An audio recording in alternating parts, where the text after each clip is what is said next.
Good morning, good morning, good morning. It's another day. Yes, it is another day.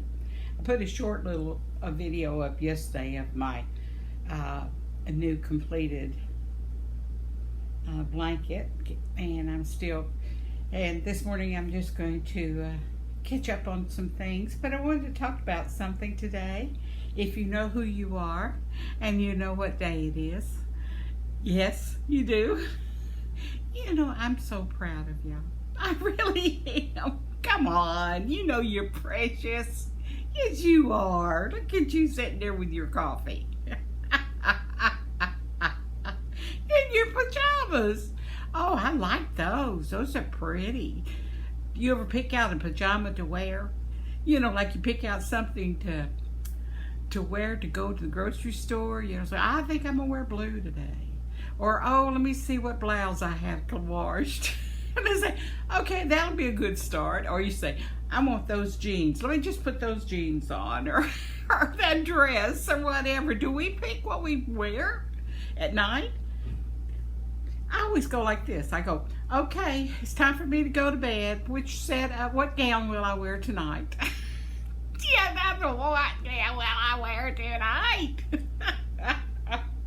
And it's according if you're feeling warm, you're feeling cold, you want to wear a pink, or you want to wear a blue, or you want to wear a purple, or you want to wear soft, or you want to wear sleeveless.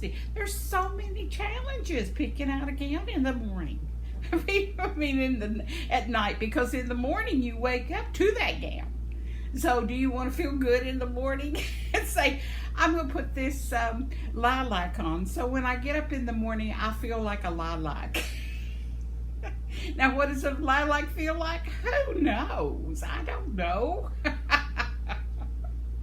But it was warm this morning in our walk. We went out this morning about 15 till 6 and got back about 6:20, something like that this morning. And it's right now at 80 degrees. And so that tells me that it's going to be a warm day. The sun is extremely bright early this morning. Oh, I get started. So I was thinking, as I was walking this morning and I was walking underneath the oak trees, I thought to myself, you know, I can remember being in the car with my daddy and leaving the house to go to the donut shop downtown. That's where he met all his buddies and things like that he's known all his life. And so you think, okay, all right, I understand that. That's no problem at all to understand, that you would go to the same place every morning. I think we all need that kind of ritual, no matter what it is, but that's not what I'm going to talk about. What I want to talk about is like, okay, back in the olden days, when I was a kid, everybody knew everybody. They knew everybody's daddy, granddaddy, where they lived.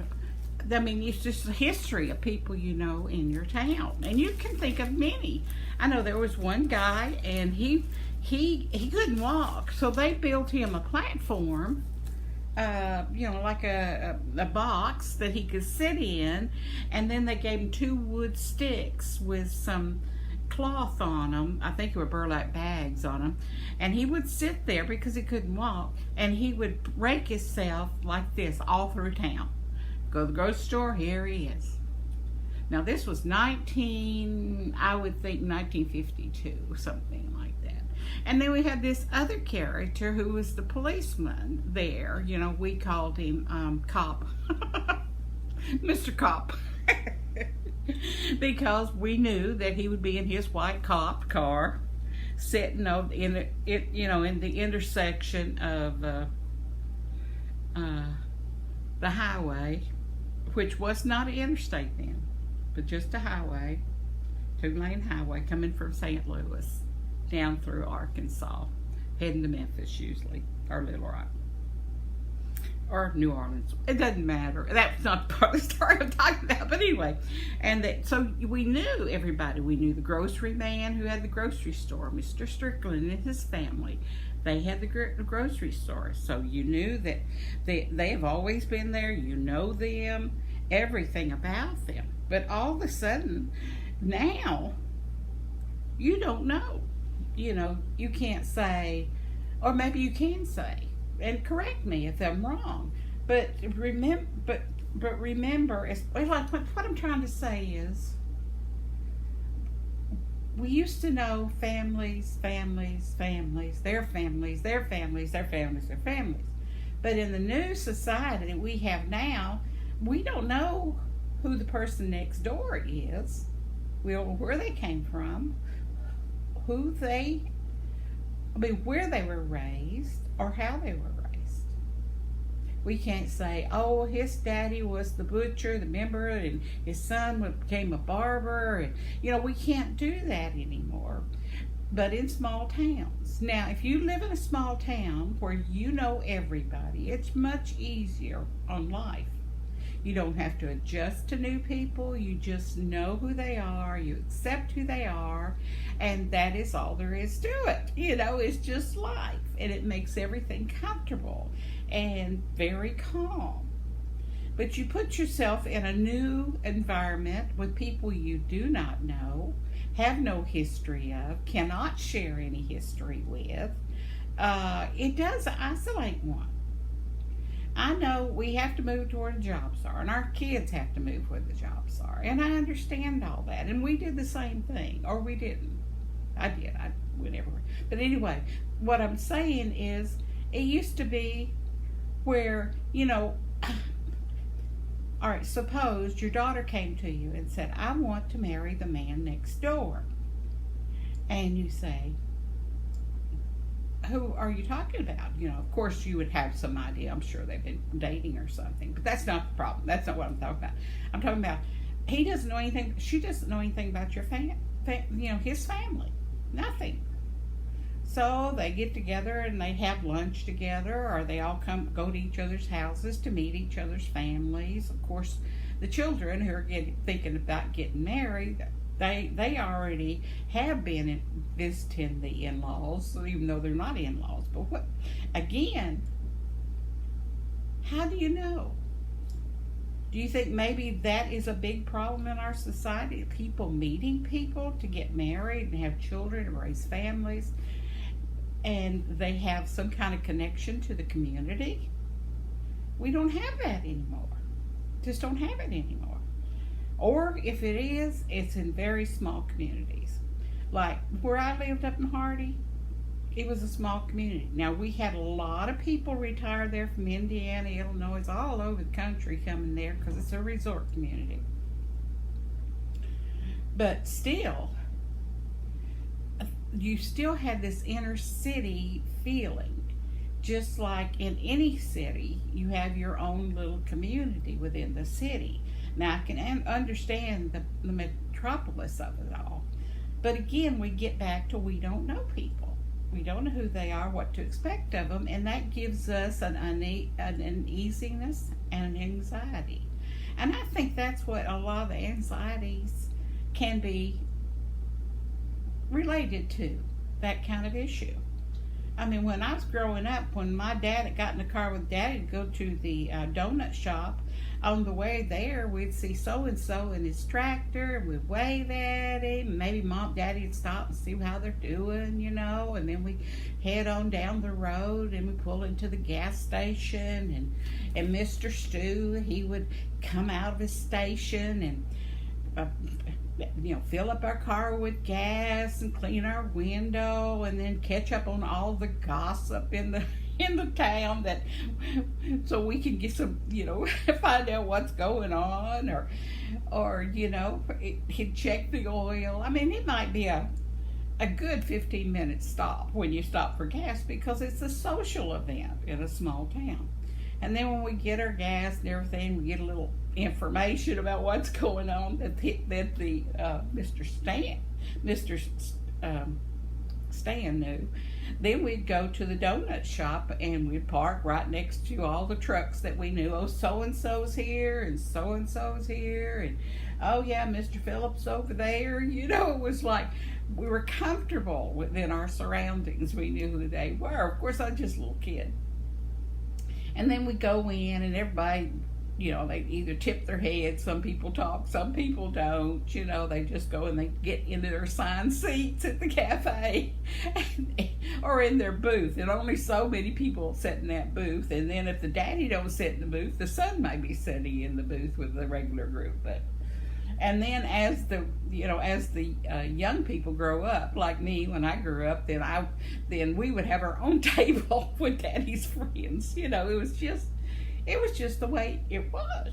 Everybody knew, coffee over here, Ruby or Sandra or Pete or whoever was waiting tables, and or Aunt B or Aunt Oni or somebody. And the first thing Daddy said, well, Mr. Stan said so-and-so, Stan said so-and-so, and the other said, yeah, I heard that, and pretty soon it's like a news report about the community. Yeah, the tractor broke, and old Buck had to go over there and get some gas and fill up the tractor for Mr. So-and-so, and his wife come out and brought us some homemade lemonade. Yeah, they got it at Mr. Strickland's grocery store. They had them on sale, just, it is what it is. But nowadays, it's just not that way.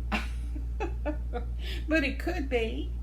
And I do believe that at the center where I go, we're getting into that cycle. We get on the bus, we socialize, we get to our location, but before we get to the location, we're picking up people, and pretty soon we know all the people's going to be there, and I wonder how come so-and-so's not here. Has anybody heard about so-and-so, and then they go on down the road, and they say, oh, look, they're working on this church over here, and by the time we get to the center, which might be an hour, might be 30 minutes, might be 15 minutes. But when we get to the center, we all take our time, unloading and everything out of the bus, and then we go inside and we get the ritual where we have to sign in, and people are coming in from all the doors because from the parking lot, and we're coming from the bus. So we're all, hi, how are you? Really not carrying long conversations, just acknowledging, oh, this is my world, this is my people, these are my people, And then you go all the way in, and then you go to the coffee machine, and you go get your coffee, and there's somebody, trying to help you with your coffee, and you're trying to help them with the coffee, and it ends up on the floor because his walker run into your hover round or whatever. It's just funny. But we accept, and we don't get mad at each other. We just continue on.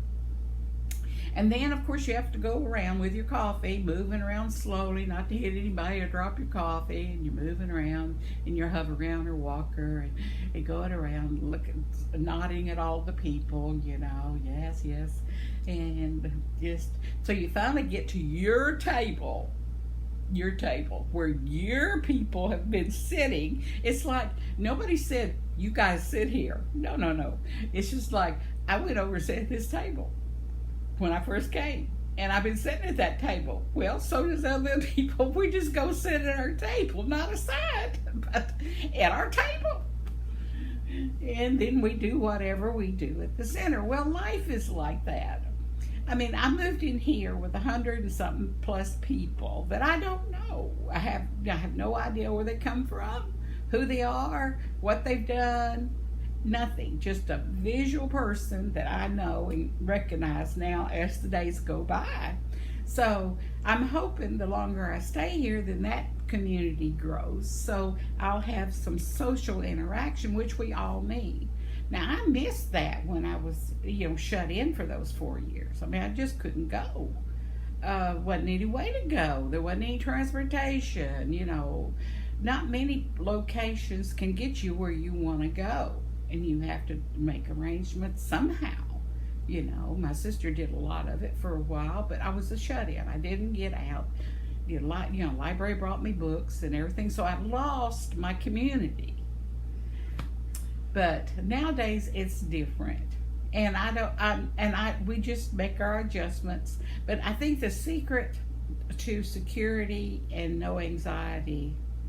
I'm not a professional or anything like that, but I think it's because you are around familiar people every day and you have a routine and you think happy thoughts even if nobody's around, but you get used to that routine, that sequence. Now if you deviate from that, it's a little harder, like you have to meet a new group of people or something. But I find you keep one foot in front of the other, or one, like me, one wheel in front of the other. Get on the bus at a certain time and go. It does give me stability. Yes, and the anxiety seems to go away. I don't need any medicine for anxiety. Oh yeah, I've got the medicine, it'll help with your anxiety. No, no, no. I'm just going to crochet here this morning, talking to my friends as they're sitting there on their couch or doing whatever they do or whatever happens, you know. Even if it's just sitting in the yard or walking around. I walked around this morning and watered the cucumbers, and the cucumbers are beginning to get the little windy, reach out with those little tentacles, and so pretty soon they'll be hanging on to that trellis I put out there. Hopefully I'll have but I've got 2 tomatoes out here on the patio, and I did water this morning. And one of the squashes that I had, the yellow squash that was in the flower tower out here on my balcony, they're I don't think they're getting fertilized because the blooms are coming on, starts making the fruit, and then they die. So, and they're being watered, but not too much because they're on the top, so all the water drains down to the lower levels of the tower. So I'm wondering if there's no bees or anything. So I may have to go out there and take the blooms and move them around, and what do you do? Fertilize them so because I think they're not producing fruit because they don't have any bees up here on the 9th floor that I've seen. Maybe I'll have my own beehive. I don't know. But anyway, I wanted to show you. Now, this is the one that I finished yesterday, and I made the video of yesterday. And it's really pretty. It's Burnett. I talked about it, but this is the granny squares in the middle, the large granny square. And then I started going around it with just double crochets. And I took the back stitch, which left this pattern. See the pattern? Looks like that border is on there. Can you see? Or am I moving it too fast? But there's a border on it now. So when you look at it, you can see the border. I don't know if you can or not, can you? This went so quickly. I didn't even spend a lot of time on it, just a couple of days between everything else that's going on. But it really was fun to work with. I used a big needle. A big needle. I can't remember. I don't think it has a size on it, but it's a large needle. Hook. So anyway, I thought it turned out very well, and the color, I don't know if it's light blue, dark blue, I don't know, but it's Celestial Blue by Burnett, and it's a bulky 6-weight. Didn't take me very long to make this. I only got 2 of those big balls. They were 260 something yards a piece, so it only took 2. I should have, if I had 4, I could have made a bigger one, but really it turned out just the right size, and even though it's holy, it still is cuddly. And I've got someone picked out I want to give this to, and so I'm hoping that she likes it, and if she doesn't, she can pass it on. But it was a quick project, easy to do, and I bought the yarn, the Burnett yarn, if you remember right. I think it was Hobby Lobby was having a sale, or was Michael's. My sister had taken me, and I think I paid half price for the yarn, but I couldn't tell you how much. But it had to be half price because this stuff's really expensive. But I did finish it, and that's another one, and I'm continuing on with my odds and ends, as you can tell here, my odds and ends that I'm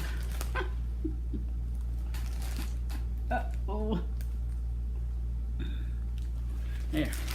And these are going to be some more granny squares. I'm going to have a whole bunch of granny squares, I can tell. And we'll see. But I'm still trying to think. Trying to get all the borders around the size I want, which is like this, and to put them together. I did try this pink to make a border here to, put them together with a stitch in that color, but I just didn't like, I don't know, it's something about the color I didn't like. So I might choose one of the other colors if I have enough. Maybe purple. I don't know. I'm still working on that. And yes, I wish I did know. And thanks for asking about that. But yeah. And let me go real quick here and check our comments. But it is a hot day. And I'm glad we had the rain, which is good. But I've been thinking about donuts, going to donut shopping. I just found out the other day while I was on the bus and we were going down the road, one of the guys, I said, where's the donut shop? And he said, right there. As we went by, and it was right here, not a block and a half from here. And I was thinking, that would be cool. Just go over there and get us some donuts, and just surprise whoever, was about and up early enough to get a donut. But they said donuts were sort of expensive. But I can't remember what they said they were. But okay, let's see if we have any comments this morning. Oh, how fun. What a great win. I'm happy that you seem so much more social and happy lately. My heart is happy for you. Well, thank you, Angel Renee, today. Oh, and I see you're doing very well, you and your family, and your hubby's cutie. And thank you for commenting. Yes, everything seems to be going all right now. So, and I'm glad. And thank you so very much for commenting today. That is so important to me, and I do appreciate that so much. And here's Angela Renee again. She says, your flowers are beautiful. Well, thank you so much, Angel. I wonder why your mama called you Angel. Oh my. Oh, and here's Bonnie. The other day we were talking about piddling. It says, Bonnie Myers says, hey Bonnie, I grew up with the piddling group. Oh, right now I'm crocheting cat ears for hats. Oh, I'd love to see that. What colors are you using? Are you making big hats, little hats, or there's so many patterns out there, aren't there? Yes. Are you making them for the craft show? It says, Bonnie says, do you like working with that yarn you're using today? Well, I put it this way. I like it, but it's not my go-to. It was more like I have, and I know who to make something for, and I started it. And I can't say that I go out and search for the yarn every time. No. That's just not, I don't think, no, I'm just going to say no to that. I don't like working with it, but I like using it. If that makes any sense at all. Yeah, you figure that one out, Bonnie. And the rest of you guys. Oh, Bonnie says, I don't like working with it. Guess it's just not my cup of tea. I wonder where that expression came from, Bonnie. Just not my cup of tea. I don't know. It's just like, I'll have to look that up. Or you'll have to tell me, Bonnie. Or somebody else tell me what. I guess it's not my cup of tea. Oh, my. And here's Angel Renee today. Again, so behind on videos. Nemo, sorry I have been absent. Oh, girl, you're busy doing your own videos. Life and raising kids. Oh, my goodness, girl. Busy girl. Easy girl. I've been from that piddling group. People love to piddle. Or maybe some people don't piddle. I don't know what they do if they don't piddle. I'm from the piddling group. Yeah, there's always something to do that piddle with. I don't care if it's empty in my purse. It's something. I get in there. Oh, look here what I found in my purse. And you find a wrapped up peppermint and you go, is it good still? And you go, oh yeah, it's good. Oh my.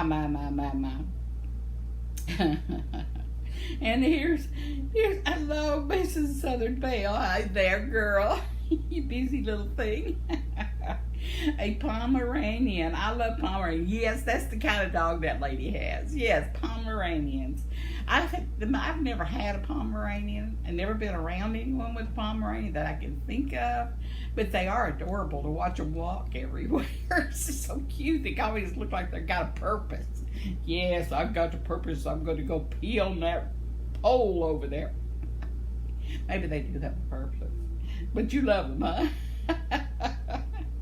And here's Miss Southern Belle. I got my coffee. It's raining. Still cleaning. Either I'm really dirty or clean.